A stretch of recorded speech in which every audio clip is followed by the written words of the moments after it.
You're watching Tim Topham TV. This is episode 29. G'day everyone and welcome to episode 29 of the Tim Topham TV podcast. Wherever you're watching or listening or whatever you're doing, thank you so much for joining me today when we're talking about the Suzuki Piano Method with the fantastic Rebecca Martin.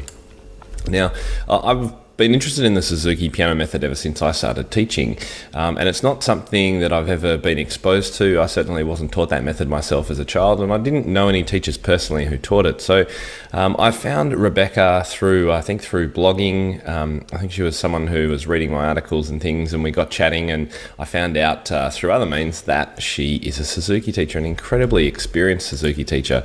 And so we had a fantastic chat on this interview all about the method and how it works. So let me tell you just a quick bit about Rebecca. She finished her master's degree in piano performance and pedagogy from the University of Colorado in Boulder in 1976, and she's been teaching and performing ever since then. She's played in bands for over 30 years. She teaches all ages starting from age 3, offering lessons in jazz, classical, blues, general improvisation, and music theory. She believes that anyone can learn to improvise, and she especially enjoys working with piano teachers who want to help their children improvise. And we got talking in this episode, you'll enjoy it, about creativity and improvisation and those things which are very close to my heart as well, for anyone who is a regular viewer will know. So it was great to talk about those things and ways that she teaches improvisation as well as the Suzuki method. Now, she's been using the Suzuki method for beginner students since 1986, 2016, that's 30 years. I've taught masterclasses and improvisation at Suzuki Summer Institutes for over 20 years. So Rebecca is absolutely, one of the most experienced out there. She knows her stuff really, really well and gives us such a great background to this fantastic teaching method. So we talk about Dr. Suzuki, we talk about the ages, the impact of parents, we talk about reading, because I ask one of my questions that I've always wondered about Suzuki teaching and the role of reading music. We just get a really good overview of how it works and how you might incorporate some of the aspects of Suzuki style teaching into your studio if that's of interest to you. So today's show notes will be at timtopham.com/episode 29. And as always, if you get a chance and haven't done so already and you're enjoying these podcasts and you're getting a lot out of them, please head over to timtopham.com/iTunes. I would love for you to leave a review so that we can move up in the ratings on iTunes. It would be a great help. So without further chat, let's get on to the interview today with Rebecca Martin. Here's the interview all about Suzuki Piano Method. Well, g'day from Melbourne, Rebecca Martin. So great to have you on the show. Well, it's great to finally get to meet you, even though it's via Skype. It's just great. I love what you're doing, and I read all your stuff. So it's great to meet you finally. Oh, thank you. Well, it's wonderful to make use of the resources that we've got in the people that are connected to my blog, and I love sharing ideas. So I'm really glad that you're able to help us out today. And I think you mentioned just before that it's snowing or close to for you. For me, it's going to be 35, I think, on Christmas Day, and we're recording this a few days before Christmas Day. So, and that's 35 Celsius. So that's almost 80, I think, for you guys. So I would trade you probably, but it's not have a white Christmas. I know, it's so weird in Australia because we still do all the Christmassy stuff, and it's white. We sing songs about white Christmases and all that, and over here, of course, it's just stinking hot. Anyway, Let's get into the show. Today we're talking about the Suzuki Piano Method. So I've heard bits and pieces. I wasn't trained in Suzuki and I've had no experience in it, so that's why I wanted to get someone on the show who knew a little bit about it. And I'm sure there's other teachers around who are also unsure and interested. So why don't we just get straight into it? And do you want to just tell us what's the Suzuki method all about? Yes, I would love to share this with you because I was on the traditional track. I started piano lessons when I was 6 years old in Virginia in the United States. Went straight through college, got a Bachelor of Arts degree in music, went to graduate school, got a Master of Music from the University of Colorado, and started teaching piano. And there was an MTA, Music Teachers National Association event called Achievement Day, and I was an adjudicator at that event. And I saw these teeny little students coming in and playing Bach minuets, and they were like 6 years old, and it totally blew me away. So at the end of that day, I sought out that teacher and just said, how did you get all the talented students? And she said, well, it's not that at all. It's the Suzuki method, and if you would like to start coming to my house and watching me teach, you're welcome to. And this was radical back then. I started teaching Suzuki, I don't even remember. It was like 1986. So back then, it seemed like most teachers were very guarded about information. No one was really sharing much. And to think that somebody would let me come into their home and just see everything they were doing was remarkable. So I did start going to her house. And in the Suzuki method, lots of times you overlap students' lessons so that families are constantly coming in, they're watching each other, they're staying maybe 10 or 15 minutes into the next lesson. Somebody else will come and be observing them. So you've just got this big group of people who are just sitting there watching this person teach, and I decided that's what I wanted to do. Fantastic. So that summer, they have these Suzuki Summer Institutes all over the United States, and they're kind of like summer music camps, where the children can go and they take master classes, but they also take all kinds of enrichment classes. It goes on for, about 4 days, and parents go along with them, go to the classes. So I decided that summer that I would start my training, and I really went in as a skeptic. I went in with my hands crossed over my chest, like convinced. And I'm not one to pick up the latest craze, but at the end of that week, I was convinced that it was something I wanted to explore. So that's kind of how I got into it. Yeah, no, it's really interesting to hear the backstory, and I'm really interested to hear you talk about this teacher who opened her. I assume was it a female? Yes. Her name is Beverly Fest. She became my own children's piano teacher because at that point I had a daughter who was 2.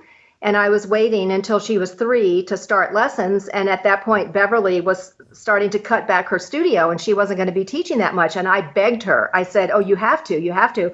So I had I got to watch her teach for, 8 or 10 years. Wow. Because my daughter went through lessons with her, and then my son did. So I was getting this continual teacher training all the time. And I think that the thing that Beverly taught me the most was how to listen. Just how to listen to a student and right away assess what needs to be fixed here and how can you do it in a loving way and get the best product out of this student. And I'm forever grateful to her.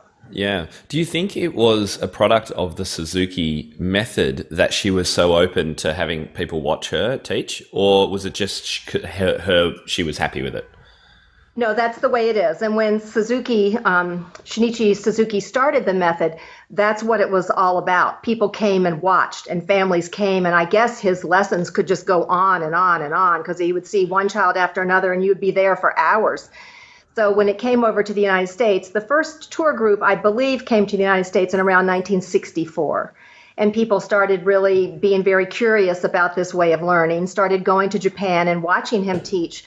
So I think the people who went to Japan and brought that back to the United States set it up the way that he did, where my studio was welcome, please come, please bring your children, and just be quiet in the studio and sit and learn and listen, and have your children inspired by the lessons that they're watching as well. Well, look, you better tell us a little bit about Suzuki himself, if you know a tiny bit of his background and how he actually came to do this and what instruments he worked with originally.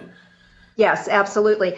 His father had a factory or a workshop that made traditional Japanese stringed instruments. And then he got very interested in the violin, the Western violin. So he started making violins and developed this huge factory that was a very large violin factory.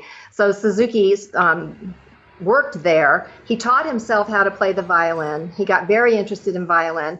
And somebody approached him to teach their child, and he knew nothing about teaching the violin. And he had this sort of aha moment when he was looking around thinking, how am I going to do this? And he had this little aha moment that all Japanese children learn how to speak Japanese. And that seems very simplistic, but when you think about it, Japanese is a very difficult language. English is a very difficult language, but all children learn how to speak their native language. So he felt like if he could approach playing an instrument the same way that you learn to speak, that might be a way to do it. And indeed it was. So we were talking about Dr. Suzuki, and he started with the violin. Yes. And how did he?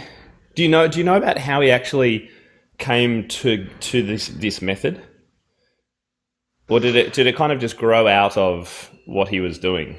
I think it just grew out of what he was doing in terms of, they call it the mother tongue approach. Right. And it's just that it's listening to music, repeating what you hear, and adding on to that. And they're talking about when you have a little baby and maybe they're getting to be around 10 months old and you're just dying for them to say mama or dada or something, and you say it over and over and over.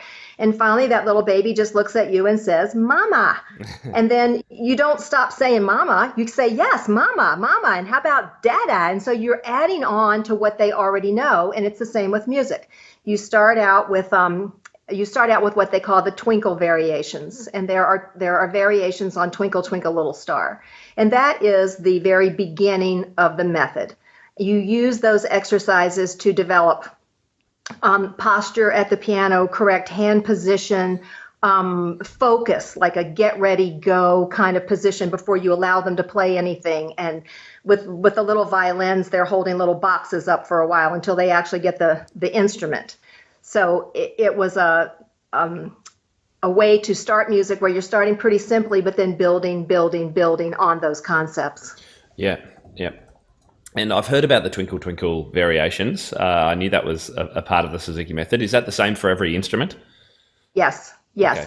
And I believe the violins have an extra one. With piano, we have 3 rhythmic variations, and then we have the actual Twinkle Twinkle Little Star song. Right. So I think the violins have an extra rhythmic variation, but even the first variation is rhythmically pretty advanced for a beginning student. The rhythm is that's the first note. So that would be the rhythm that you're playing on the piano. And lots of times with traditional methods, you're just starting with maybe a quarter note to a quarter note or a whole note. And this is just like has a great rhythmic vitality already to it. So they play da da da da da da on one note, and that's the first note. Yes, and then they go up. Then you would do every note. Da, da, da, da, da. Exactly. I was going to ask, what if I was watching a beginner Suzuki lesson, like a student learning in the first couple of months or something of lessons? What would you say is the key difference that I would notice? Or maybe 2 or 3 key differences between that and any other kind of piano training? Going back to when I first started taking piano, I wanted to take when I was really little, but the lady down the street that my mother was going to send me to didn't take students until they were 6. So I waited until I was 6 and I was so excited to go. But I was just sent down the street and I knocked on her door and I went into her home. In a Suzuki lesson, you're going to have the child and the parent coming to the lesson. The child has already been listening to the music that's in book 1 before they ever come to the lesson, and they've probably been listening quite a bit. The parent has also been listening to the music. Lots of teachers will have parent education classes before they even start lessons, so the parent knows what to expect, how to work with the child at home, and generally just what the experience is going to be like. In my lessons, I would have the beginning child, play with me for about 10 or 15 minutes, depending on how long they can sit at the bench. It depends on what the age is. And then the parent would sit and have the rest of the lesson while the child colored or played with toys that I have or whatever. Really? How interesting. So it really is about teaching the parents as much as the student. The parents are learning at the same time. Is that right? Totally and completely. So this does not work unless the parents are 100% invested in this. Yes, I will say that it works the best if they're 100% invested. Okay. You can be amazed by what can be accomplished if the parent isn't 100% invested, but it's going to work best if they are. Okay. However, this can also work for adult students, but they're working on their own. The difference is that they're listening to a CD at home or music at home, so they know what the pieces sound like. So it helps with rhythm, it helps with continuity, it helps hearing rhythms. That's kind of basically the difference, is that they're listening to the music and hearing the music before they play it, and they are picking out the notes by ear. Yeah. Okay. And so I wouldn't see them reading music, at least at the start. No, No. you would not. So it's all about playing what you hear, copying what the teacher's playing, those sort of things. Is that right? Yes, Yeah. it is. It is. When you think about it, that's what Suzuki was getting at too, that we don't make children be able to read words in books before we allow them to speak. Why should we make a musician have to read music before we allow them to play the instrument? It makes total sense. I mean, when I look back, I wish that I had had this when I was little, because I just think it would have been great to just jump in. I mean, I was chomping at the bit and had to wait till I was 6, but I could have done it when I was 3, and I would have, you know what I mean? And it's so ingrained. If you start them that early, they really, really have it. I was going to ask what age this method works for. I think you've kind of covered it. You haven't mentioned anyone younger than 3 at this stage, and you've also mentioned adults. So, what is the age range? I think that ideally between probably 3 and 5 is a good time to start. Okay. It really depends on the child. Not all children are ready to start piano lessons, and it's, in my view, since I had my own children go through Suzuki piano lessons, as a parent, you have to decide what is important to me for my child. You don't ask a 3-year-old if they want to learn how to play the piano. You don't ask them if they want to brush their teeth. You don't ask them if they want to eat a piece of broccoli. You decide what's important for your child, and you base it on those decisions. Mm-hmm. So if you can start them, my daughter was able to start when she was 3, but she was very focused and would sit and color. My son was bouncing off the walls. He wasn't ready to start until he was 5. So it depends on the child. I have started beginners as old as 8 or 9 or 10. It just depends. It depends. Okay. But primarily, I guess it sounds like the method is really suited for the young beginner, the really young beginner. Yeah. Yes. And younger than, I assume most piano teachers would probably start taking on students at about age 7 or 8 as an average. So it's significantly younger than that because, as you say, it's about listening. Yes. Rather than having to read. And look, it makes total sense to me too. And I think it's probably why I like improvising and exploring sounds with students before I start focusing quite so much on reading. It's absolutely true. And in my experience, since I've played in jazz and rock bands my whole life, I love to teach people how to improvise. It's just my passion. And I find that with Suzuki students, they learn so fast. They pick stuff off the radio and off YouTube much faster than me because they've been trained to do that since they were 3 years old. They hear, they're just so quick at matching tones because they've been doing it their life. So do you find they definitely they have a better ear when it comes to, you probably don't necessarily do oral tests, but for our exams over here, they have to pick out intervals or sing back notes and things like that. So they would naturally be better at those kind of activities? Hard to say, but yes. Yeah. Yes, exactly. I don't know in terms of an exam kind of situation, but certainly with what I do with playing pop music, they pick it up so fast. That's great. Yeah. I found a couple of quotes by Dr. Suzuki, I thought, which sounded interesting, and I wondered whether you could flesh them out and talk about how that would look in a lesson, perhaps. The 2 quotes, the first one was character first, ability second. And the second quote I found was, he said, nurtured by love. Yes. And I like the sound of these 2, but can you go into those 2 a little bit more? Yes, there's another really famous quote of his that is, where love is deep, much can be accomplished. And I really love that quote as well. And it's like the nurtured by love and the character first, ability second, because he thought that teaching a student how to play an instrument and introducing them to the whole world of music would build a better person, a sweeter person, a person with a bigger heart, a kinder heart. I can't argue with that. No, I don't think anyone can.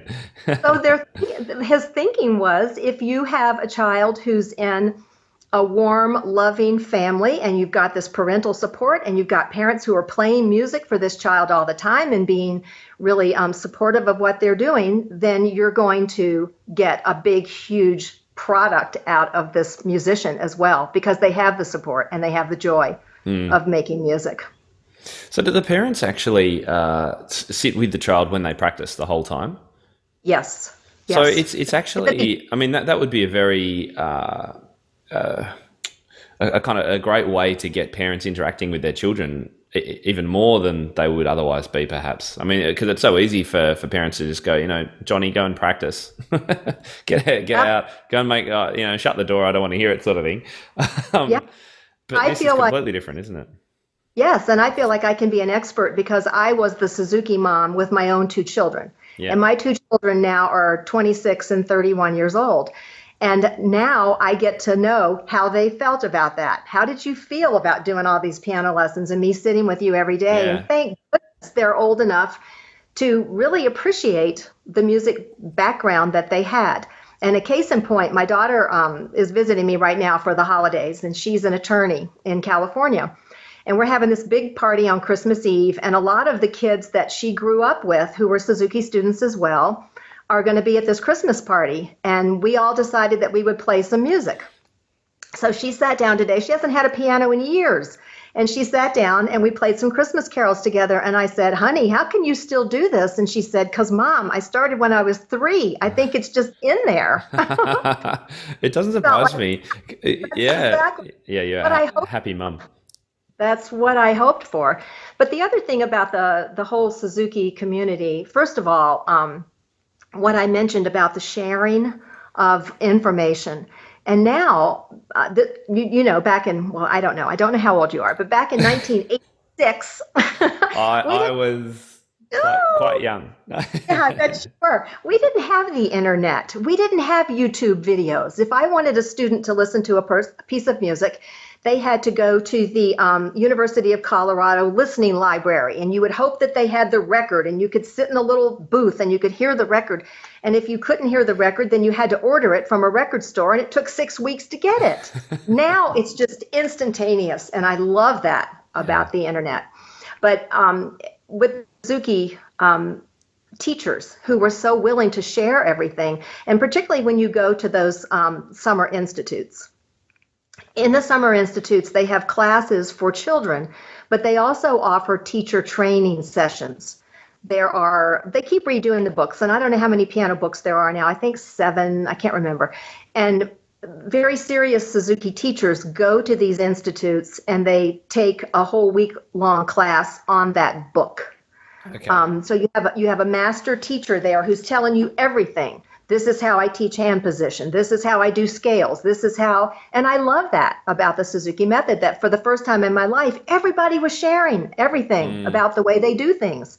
And that's why I love your thing so much, is because we're all, whether it's Suzuki or traditional, we're all just trying to get people to make music. And it doesn't make a difference how you do it. You're just trying to get them to have music for the rest of their lives. Yeah, I hope the environment of sharing, the concept of sharing, is becoming more common. And if I can have a place in helping that happen with piano teachers, then, my job's done almost. Because, it's just so crucial. The old I call it the closed door studio policy, I think is a dying breed, hopefully. And people are just getting out there and sharing more ideas. So I hope there are more teachers out there like your teacher who just welcomed everyone to watch and get involved and listen, just be quiet and learn. I think it's just great. Exactly. Yeah. Exactly. The thing about taking your children to the summer institutes too is that you just meet other families who are as serious about having music education for their children as you are. And you form these lifelong friendships with other families, and they come from all over. It's not a local thing. So I think that part is really fun too. I still get together with some of the families that my children grew up with playing piano. And it's great. I think it's obviously quite a community, isn't it? It is. Yeah. Now, with regard to parents too, I just made a little note while you were talking. You mentioned obviously adults don't have their parents, they teach themselves, but they use the same method. I'm wondering with teenagers, I teach a lot of teenagers, and how they, at that stage of their life, parent contact isn't obviously necessarily the most positive thing happening. Is that, can they do it without their parents? Like, is there an age kind of where it flips? Yes, yeah, definitely. And there's always this process of figuring out when it's time for the parent to stop coming to the lessons. Okay. And that, again, that depends on the child, but little by little, you ease them into, just like traditional students where you're practicing on your own. You have your notebook and you have all the practice spots that your teacher wrote down, and you hope that for every student that they can become independent. So at some point, the parent isn't coming to my lessons anymore. It just depends on the age. If you start a teenager, I just did this about a year ago. A girl had wanted to play for a long time, and she was 14. And the reason I like to start with Suzuki is just because I'm so familiar with how to get a good hand position and posture and tone production and everything out of the instrument using that literature. And every teacher has that, whether you use Faber or you use Bastion or you use whatever you use, you get familiar with how you can get results out of that particular method.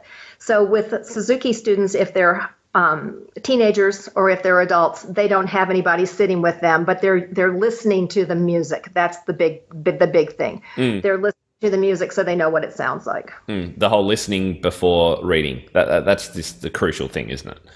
Yes. Or one of them anyway, yeah.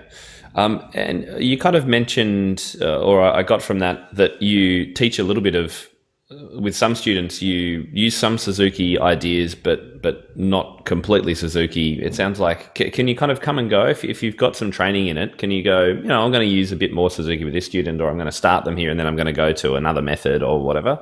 Or is it you're a Suzuki teacher, you do it from start to finish until they're advanced? No, there's a lot of freedom. And in the Suzuki community, you're going to find teachers who go tuck, tuck, tuck through all the books, and that's it. And then you're going to find teachers like me who go through some of the books with some of the kids and do a lot of supplemental literature, a lot of improvisation, pop music, all kinds of stuff. It just boils down to the teacher and what they feel comfortable teaching. Okay. Yeah, it's good to know. But I would say right now in my studio, I have one 10-year-old who's in at the end of book 6, which is really, really, really advanced. She was just in a concerto competition last week. And then I have other students who they make it to the Beethoven Sonata in book 4 and they're done. Right. And they say, I don't want to play Suzuki anymore, but really they just don't like that sonata. They want to play something else. Okay. So you know what it's like as the teacher, you've just got to be standing on your head saying, well, do you like this or do you like that? Or you think, well, I can teach that same technique if I pick a Mozart or a Haydn or something else that's going to do the same thing for that student. But I think that's the continual challenge of being a teacher, is to find out what kind of music really turns somebody on to keep them going, and particularly teenagers. Absolutely. Absolutely. One of the hardest things sometimes. So tell me a little bit about the training, because there might be students, teachers who are listening and going, oh, this sounds kind of interesting. How do you learn about how to teach this method? Even if you didn't want to revolutionize your teaching, as we've just said, you just want to try it with some students, or you think it's going to work? How does it work? Yeah, that's an excellent question. The main website for Suzuki of any questions is the Suzuki Association of the Americas. So if you just Google that in, you'll come up on their website, and there's all kinds of information there on how to do it. Soon, the whole directory will come out for all the summer institutes, which states they have them in, what the dates are, what kind of courses they're teaching. So you might have a cello book 4 teacher training, or you might have violin book 7 teacher training, or you might have piano. It's all different. Some institutes really focus on strings. Other ones have piano. So then if you decide as a teacher that you want to become a Suzuki teacher, then you go to one of those classes. Okay. You might, pick somewhere. I taught for 16 years at the Alaska one. Oh, so wow. I would go to Alaska every summer. Oh, wow. So I've always wanted to go to Alaska. Yeah, maybe you want to take your family and combine a vacation in Alaska for a week, and then you could tour around. Or you can go anywhere and do it. So it's a little bit like a conference with different streams or different focuses, and you absorb the information. Are you then tested on it somehow, or is it you just free to try it out and see how you go? Kind of a little bit of both. And to get started in it at all, you have to submit an audition tape, first of all. You've got to prove that you can. Performing or teaching? Yeah. Yes, of performing. Okay. So you have a basic proficiency level, and I'm not sure anymore what that is, but it would be on the website. So maybe if you're going to teach book one, you have to prove that you can play the pieces in book four. I'm not sure how it goes. Okay. So you send the audition tape, and then if you make it past that, then you sign up for the class. And the class is rigorous. I mean, you are in class all day, every day for about a week, and it's a lot of information. And since it's at an institute, there are all kinds of master classes and enrichment classes going on. So then as part of your training, you go and observe these teachers, and you observe all these classes, and then you write critiques. And you say, this is what I learned from this teacher and whatever. So you're submitting some written work at the same time. Usually you get a couple of lessons yourself on some of the pieces in the book. This is in front of the class, of course. I'll never forget. Class type. Yeah. Yeah. When I did book one, I had a master's degree in piano. I'm taking book one, which is no. and it came like my day to play Goodbye to Winter, and I was just like shaking, like, oh my gosh! But I'm assuming this is quite an easy piece in reality, but yeah, it is. Yeah. Totally. So you do that, and then there's not a certification. There's just a registration. So you can advertise yourself as a Suzuki teacher who has registered books 1 through 7, or there's even a starting class now called Every Child Can. And that's really what they believe, that every child can learn how to play an instrument. Every child, not just one that supposedly has talent or inborn this or that. No, every child can do it. You just have to have, you have to put in the work, and like you said, surround it with love and hope for the best. And it's just great. Now, I've heard piano teachers bemoan the fact that Suzuki students have trouble reading, and this is a little bit of a common thing that I hear about Suzuki training. So I wondered if this is a fair comment or if it's a bit of a myth. I think a little bit of both. When I knew you were going to ask me this, because I get asked all the time, or somebody will say, well, how do you start young children? And I say, I'm a Suzuki teacher. And they go, oh, that's the method where they don't teach them how to read. It's like, really? Talk about that. Okay, first of all, reading music, I think I read somewhere where it's one of the top 10 most difficult things to learn how to do. When you think about it, it's this complex system of hieroglyphics that you have up in front of your face, and you're supposed to translate that into playing sometimes 8 notes at a time down here. I mean, it's difficult. It's really difficult.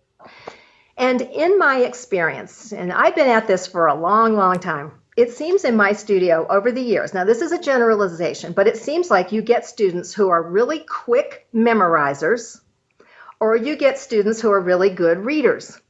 Lots of times you don't get both, because lots of times the memorizers are not really good readers, and if they can get through it one time, they know how to just memorize it, so then they don't have to read it anymore. This is a generalization, but I have seen this a lot. I would challenge any teacher who gets a transfer student from another teacher to say, this student is a great reader, this student is a great improviser, this student is really focused. It's just, music reading is difficult. Sometimes I think if you get Suzuki teachers who only go through the repertoire in the books, and they're not playing a lot of supplemental literature, then yes, their reading is not going to be as good as it could be, because in my view, you got to read a lot to be a good reader. And if you're learning and this goes true too, not just for Suzuki teachers, but if you're doing, let's say you're doing National Guild auditions, which is something that happens in the United States, and you're preparing what they call a 10-piece program. You spend about your whole year learning those 10 pieces of music, and you don't get to be a good reader because you've only spent your time on those 10 pieces of music during the year. So I think it boils down to, it is the responsibility of the teacher to make sure that the student can read. So you're going to have some Suzuki teachers who don't focus on reading, and you're going to have some that do, just like you have traditional teachers who produce students who aren't that great a reader either. I see. When is reading introduced officially in the Suzuki? I assume there's books by the sounds of things. When is that actually introduced from like when they start? Like how many years in or months in sort of thing? You are just asking me the best questions. I love this. It depends on the child because sometimes, obviously, if you're working with a 3-year-old, you're probably not going to have them reading music. Sure. But you might get this incredible 3-year-old that's ready to read music. Basically, I like them to sort of get into book one. I want that ear established. I want that ear really established before I'm asking them to read something on top of it. So it might be in the middle of, certainly by the middle of book one, if they're 5 years old, I'm going to start them reading. And sometimes I start them at the same time. It's like we have our reading book and we have our Suzuki book. But it really depends on the child. And I get this question a lot too. Well, how long is it going to, like what you just asked me, well, how long is it going to take me to get through book one? Yeah. In fact, I just wrote down, how do you know when they're ready?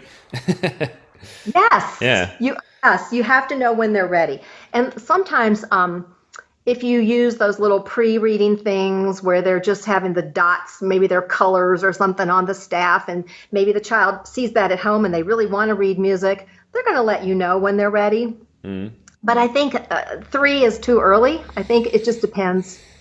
But 3 is too early. 5's a good age. 4 could be good too. It just depends. Depends on the child, yeah. But look, I've learned a lot because I assumed that the Suzuki method was far more, not structured, but because it's not unstructured, but far more, you must do this at this time with students kind of method.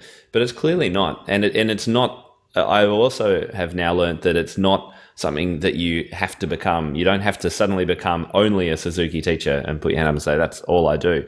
No, it can supplement the way that you already teach, which I love because whenever I go to conferences and things, I love the fact that I'm sharing ideas. And I always say to teachers, look, do with this whatever you want. I'm not telling you to revolutionize your teaching. Here are some ideas that you can use. And it sounds like it's a similar thing. If you are trained in Suzuki, you can go, oh, this is a great way to start kids for the first 6 months or a year of their lessons.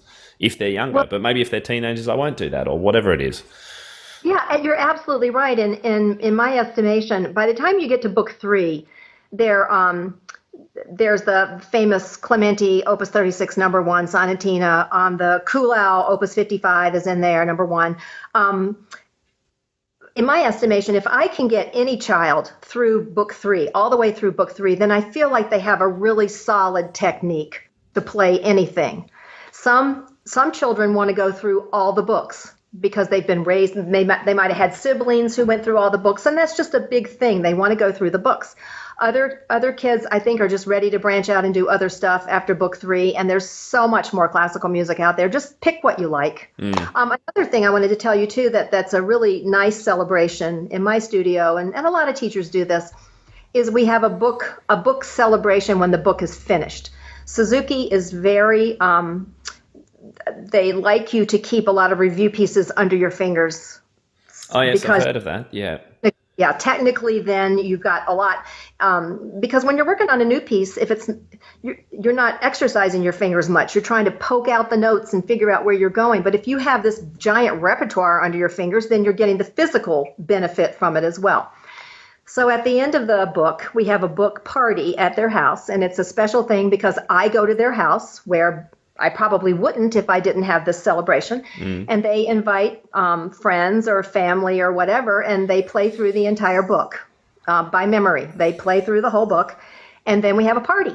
And that's just a great celebration of a large chunk of literature.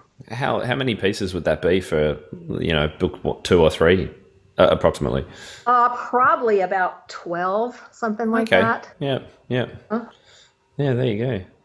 Well, this has been I've learned so much from this. I've really, really enjoyed it, and I'm glad to have finally got to be able to speak about the kind of the truth about Suzuki, and not just the myths and the things that we hear and the things that people complain about or whatever it is when we pick up transfer students. No, I'm so happy to have the opportunity because it's gotten better. I'll say it's gotten better with the myths, as you call them. But when I first started out, there was just a lot of arguing about things. And my whole stance always is what I said. We're just trying to teach people to make music, however you approach it. It's just peace. We got to all just be together in this because we're all trying to do the same thing. Yeah, that's right. And I have to say, the concept of listening and playing before you read, as you do when you are reading words, or speaking words and reading books, it does make a hell of a lot of sense, I have to say.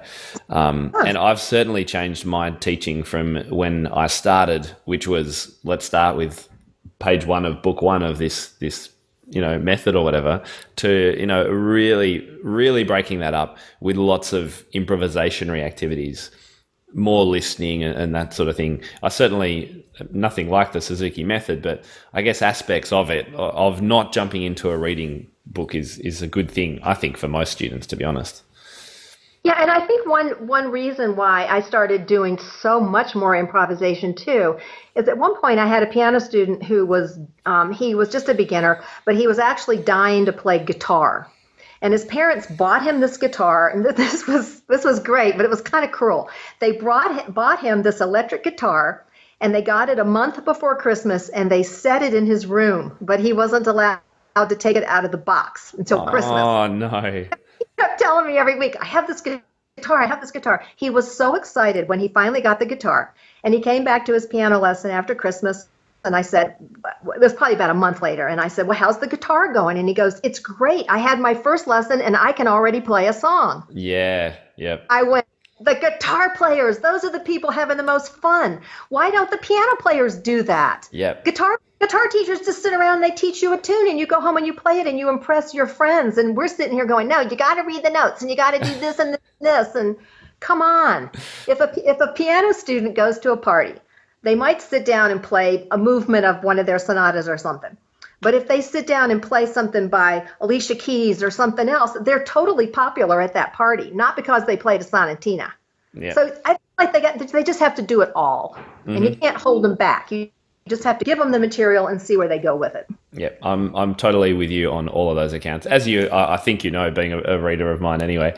And the whole thing about guitars and the way guitar teachers teach, or the way guitarists learn, I've always said, why don't more piano teachers teach some basic ideas about chords? Because with a few chords under your belt, you can suddenly play music instantly. Within, a month of lessons, you can play cool stuff. Yeah. You can. Yeah, I get asked to come and talk to local music teachers associations about how to hang on to teenage students, because it seems to be a thing where a lot of teachers lose students in the middle school, 6th, 7th, and 8th grade kind of level. That's what I tell them, is that you've got to start letting them play the kind of music that they want to play. And if you don't know how to play it, then you need to learn. You need to open it up here. And with the internet the way it is now and piano tutorials, there's no excuse. You can sit down and spend 10 minutes and learn a pop tune, and you'll be like a god to your students that you've never done this before, and suddenly they can play Stairway to Heaven on the piano instead of the guitar, and it's just too cool. Yeah, absolutely. And that whole thing for teenagers about being cool, literally, like you have to take it seriously. If all they've got to play is a Bach invention when they go to their mate's house, it's not going to go down. 9 times out of 10, it's not going to be as cool as something else. Or video game music for a lot of the boys I teach, that sort of stuff. Yes, yeah, absolutely. I think that you said on one of your blogs too that it's so true too. It doesn't have to be the whole song. Yeah. If you can just get the cool intro, then their friends will just stand around and go, well, do that again. Play that again. I want to hear that again. And they'll call in their friends, what he can do. And it's not even the whole thing. Yeah, but that's in order right. for the keep on going, it just really helps for them to get some admiration from their peers, a little support from their peers. Gives them a good buzz, and more makes them want to do it more. Okay, well, look, I think they're the main questions that I wanted to ask. Is there anything that I haven't asked that I should have that you're thinking, I really have to remember to say this or anything, or have we covered most of the topics? Yeah, I think so too. I think that that I would have to say that becoming a Suzuki teacher was life-changing for me, because I feel like in my teaching, I was probably in my late 20s when I started doing this. And I think I was kind of stuck a little bit. I couldn't get students to play advanced enough stuff soon enough that they wouldn't quit taking lessons. And Suzuki Method gets you playing pretty difficult stuff pretty fast, and you're more likely to stick with it if you're playing music that sounds good to you and that sounds advanced enough rather than just five-finger pattern kind of stuff. So for me, it definitely was life-changing and just gave me the shot in the arm that I needed to go for the next 40 years. Did you just say 40? I've been teaching piano for, I bet 40, yeah, 40 years. Wow, gosh. Yeah, yes, I have actually. Maybe 41, yeah, long time. Goodness, oh, that's amazing. Well, I definitely picked the right person for this interview. Thank you so much for your time. And good luck to you. I'll keep reading all your stuff, and I'll send you stuff that I do, and I'll take stuff that you do, and I'll just love it. Well, thank you. I really appreciate it. And look, if there's any, I don't know if you know of any, intro sheets or summaries or anything like that I can put on the notes for this show, then email them across, and I'll link up to them. And I'll pop a link to the Suzuki, the association that you mentioned, of the Americas. It wasn't it? Yes, and I'll assume there's one in Australia and there's one in England and all that kind of stuff. So we'll find all those links. International Suzuki Association as well, the ISA, but the Suzuki Association of the Americas, they have a very strong program in South America as well. Okay. So that's just the best, because then you can also look and see where all those summer institutes are if you're interested in taking some teacher training. Great stuff. And look, if people have got questions and they'd like to ask you a question, are you happy to just jump online? If people leave a question on the show notes page, I can let you know if there's a question there I can't answer. I would be happy to do that. Fantastic. Yes. And do you have a website of your own where people can read more about you or anything like that? Yes. It's www.rebnotz, and that's spelled REBNOTZ.com. Fantastic. We'd say. Yeah, and you can leave a message through that too. We'd say what was it? REBNOTZ. You say Z, don't you? Yes. I did not know that. Yeah, Z. Or maybe that's just me. I'm not sure. Anyway, thank you so much for your time. It's been really lovely to chat with you. And yeah, I'll sure I'll see you online at some stage soon. Yeah, maybe I'll see you at a conference. That'd be great. Yeah, next year. Let's do it. All right. All right. Thank you. See ya.